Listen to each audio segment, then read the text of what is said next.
Good afternoon, metalheads. Welcome to episode 6 of the Metal Sanctuary. And for today's topic, we're going to talk about newer bands.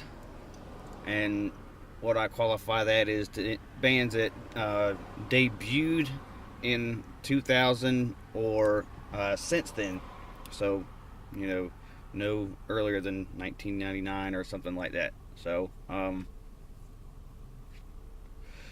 one of the things I think it's hard for old school metalheads like myself that are into Maiden, Sabbath, and Priest and the early thrash days and stuff like that. It's common for this elitist type attitude to discard some of the newer bands or the newer subgenres, and for the most part, I think we're pretty correct when we're on point on some things like the whole core revolution of deathcore and metalcore and things of that nature that really kind of just seem to scream just to scream, to be heavy just to be heavy, and there's no substance to it. But it's kind of like in the 90s when metal went away from the mainstream, and the heaviest thing we probably had at the time were bands like Pantera and White Zombie. But bellowing in the underground were death metal bands and the black metal bands and stuff like that. So good music doesn't have to be found in the mainstream. You can find it there, but it doesn't have to be found there. And with this age where we have technology such as YouTube and Facebook and stuff like that, it's easier now to kind of find out and weed out the weaker bands from this day and age. I do have one honorable mention that I put in, and I kind of go against my own criteria with, the debut being from 2000 or newer. But also, one of the other criteria is these are new bands that don't feature prominent members of well-known metal bands, if any at all. So I took out, bands like maybe Devil Driver or something of that nature, or any of the supergroup type bands that are formed.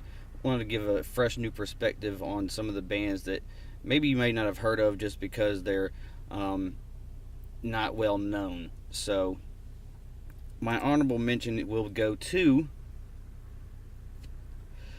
Lamb of God. Now, the reason I picked them as my honorable mention is they were originally known as Burn the Priest. They did one album as Burn the Priest, and it came out in 1999. The first Lamb of God album, A New Gospel, came out in 2000. So technically, being named Lamb of God in 2000 and having that record come out then, I kind of cheated a little bit and put them on for my honorable mention. They are from Richmond, Virginia. Kind of started out as like a hardcore type band. All the members, with the exception of the singer Randy Bly, were brought up on the heavier metal and the thrash metal and stuff like that. Randy had more of a hardcore background. He really didn't, care for or care about, most of the metal bands.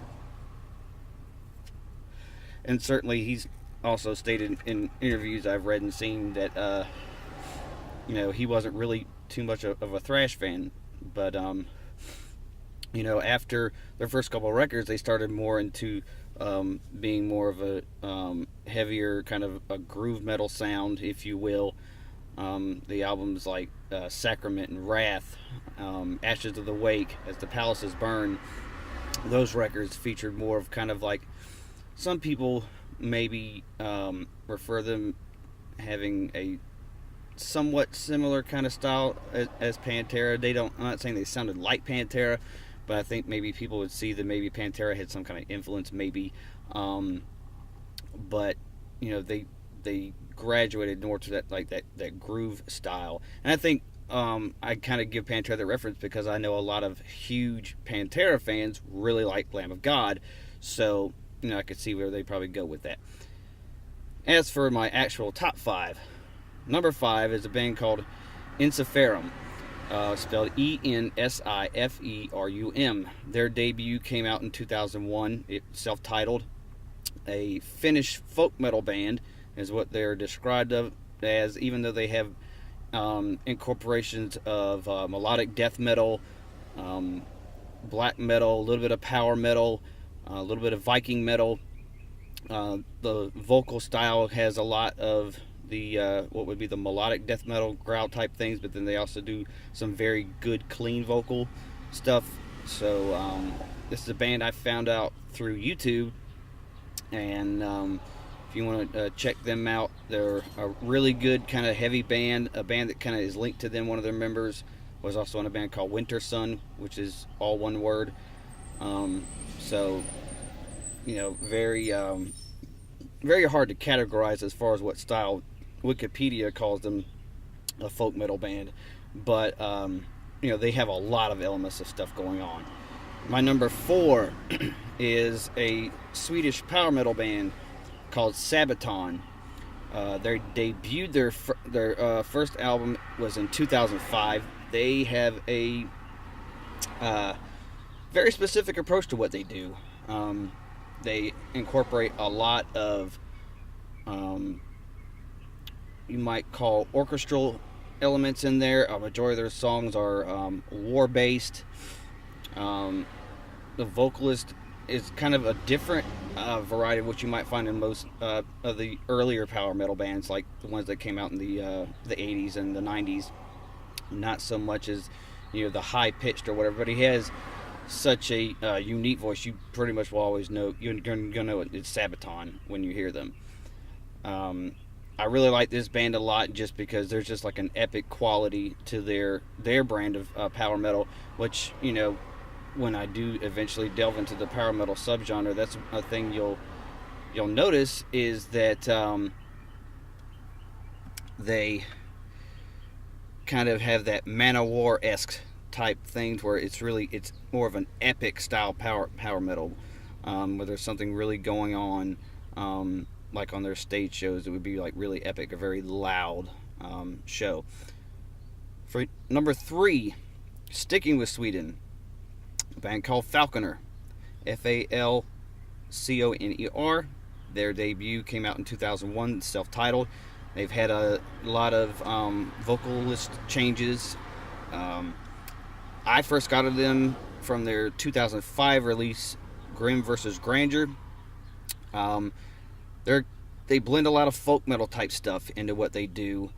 That was the first album that got me into them. I was in FYE, which was, I guess, used to be called Camelot Music, and, you know, they would have the headphones. You could, you know, scan the CD. It might play a snip of a song, and it would just, like, the very first song just kind of really, you know, like I said, kind of like Sabaton, a real epic sound to them. From what my understanding is, that was the only record they did with that specific singer. But like more songs like Purgatory Time and Emotional Skies, you know, they're just really epic songs. And then they include a song called Jack the Knife, which is about Jack the Ripper. Really, other than Judas Priest, I probably never even heard another song really refer about him, but it's a really good song, really solid band. Their sound doesn't really change throughout most of their albums. I think that that one was probably like their heaviest album they put out, as far as just like being heavy and not as power metal-y and folk metal going into it. Number 2 for me, the first American band we'll put on here from Orlando, a band called Trivium. They debuted in 2003 with Embrace to Inferno. A lot of thrash elements going on. People kind of put them in the metalcore category. I really don't, because I don't see the metalcore aspect as far as what today's metalcore is defined as, like bands like As I Lay Dying and you know, Bullet for My Valentine, and, you know, all these other bands that incorporate the kind of those harsh vocals and then put the clean vocals, but the clean vocals tend to be kind of like whiny to an extent. But Trivium does a different take on that. So I really just wouldn't call them metalcore, just in my opinion. Probably my favorite album would be Shogun, really good record. I think it's on that album, or it could have been on The Crusade, where they cover the song Iron Maiden. Very good, kind of cool cover. Number one for me is a band called Mastodon from Atlanta, Georgia. Debuted in 2002. A lot of progressive elements to their music. Some people kind of put them like in the sludge category, or more like the progressive metal type stuff. They're really kind of off the wall with a lot of their rhythm sections and stuff like that. Crack the Sky is probably my favorite album by these guys. They do a lot of blending of kind of a clean vocal and a harsh vocal, but it's done very well. These guys would be a band I would love to be able to see live. So there's my top 5 of the newer bands debuting at least 2000.